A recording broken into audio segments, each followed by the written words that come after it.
okay, so let's tie this into your current career. Who are you? What do you do? You know, on the formal side, so people can understand.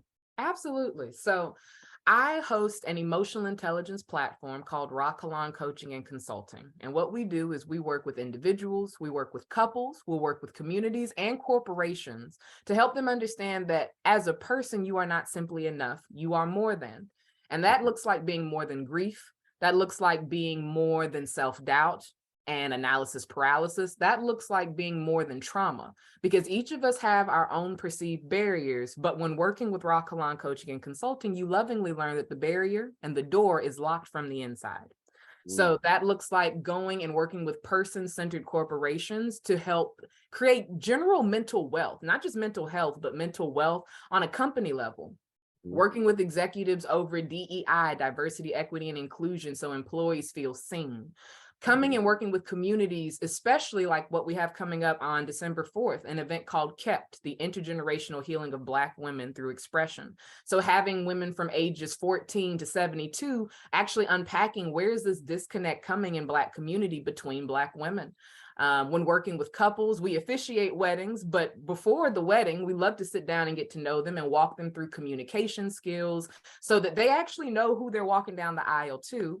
And then when working with individuals, we're really looking at those limiting core beliefs so that people can understand how the door ended up getting locked from the inside and how to jimmy the lock and get themselves out so they can explore what really is meant for them. So that's what we do in a nutshell. I love that. I love that.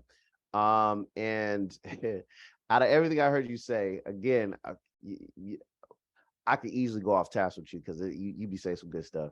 Out of everything you heard, you said, I remember thinking back on my personal journey, my relationship, when it comes to getting married and people sitting down and learning about their spouse or soon to be spouse before they become a spouse.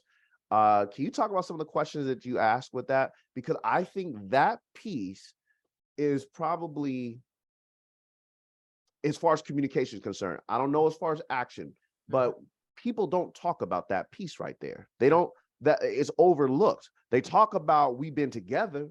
They talk about, we ain't moved in yet, or we have moved in, we bumped the uglies, we did all that. But they don't talk about the conversational piece or or for lack of a better term, the counseling piece leading up to the wedding. So can you dive into that just a little bit real quick? Absolutely, because a lot of us don't talk about that because we didn't experience that. Nobody showed us what communication in a healthy sense can look like. So when working with couples, especially when working with hetero couples, I like to find out what are the gender roles you expect. I like to get into the subconscious beliefs over. So you have a wife. Okay, as a man, what are the roles that you expect for you to play and what do you expect for her to play? And then having them both write that out and then compare notes and for us to dialogue and unpack that, because there might be things that you've talked about because you both agree, but then you've probably and unintentionally stayed away from other things because you didn't agree and you 100%. Didn't want to stir the pot before the wedding. 100%. But before you marry this person, stir the pot, find out what all of that looks like. Yes. So we'll talk about what roles look like. We'll talk about what makes you feel threatened, what makes you feel safe, what makes you feel sexy. Because these are all things that are going to make you feel some type of way if it's not addressed and your needs aren't being met when you are married. We talk about finances and the beliefs around finances, which is a conversation that I know you probably hone in on yourself, because money and sex are the main reasons that people divorce, money and sex. So we got to get to the root of those things. And so full transparency, my wife and I did not have that conversation when we first got married either. Wow. Nor did we have the how do you say the counselship or anything like that. So we didn't know to even talk about it. No. After we got married, we became aware of these things. But no, I take it back. My uncle gave me a book and he said, "What to know about your girl before you move in with him." That's a great book. I don't know where he got the book from. He probably wrote it. Right. And I don't know what possessed him to give it to me, but it was on time. And that book made me conscious of certain things. But to your point, I did stay away from others because I was like, "Ooh, this is a sensitive subject." Like you know how you and your partner you might have tapped in that subject before, and it caused a little bit of fire, and you like, Yeah, "Ooh, like okay, let's not talk about that." leave that alone. But one thing I definitely want to say for everybody, to your point, if you don't talk about it now, it's going to rear its head up later Yes. in an ugly fashion because you're tied to this person day and night. Yeah. And The resentment goes through the roof when you're already tied to them and you yeah, haven't talked about it. yeah, it will rear its head in an ugly fashion. So, and again, in full transparency, what helped us is we went to marriage counseling.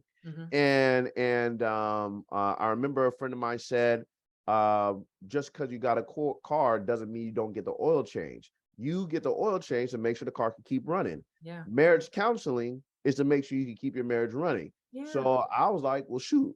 Cause before I'm like, shit, ain't no wrong. What the hell am I going to marriage counseling for? We That good. sounds like some dumb stuff, you know. Yeah. I had that mindset. That was me. That's most of us, especially people of color, and not all people of color, but most of us just weren't raised valuing talking to an unbiased source. Well, I'll tell you for sure.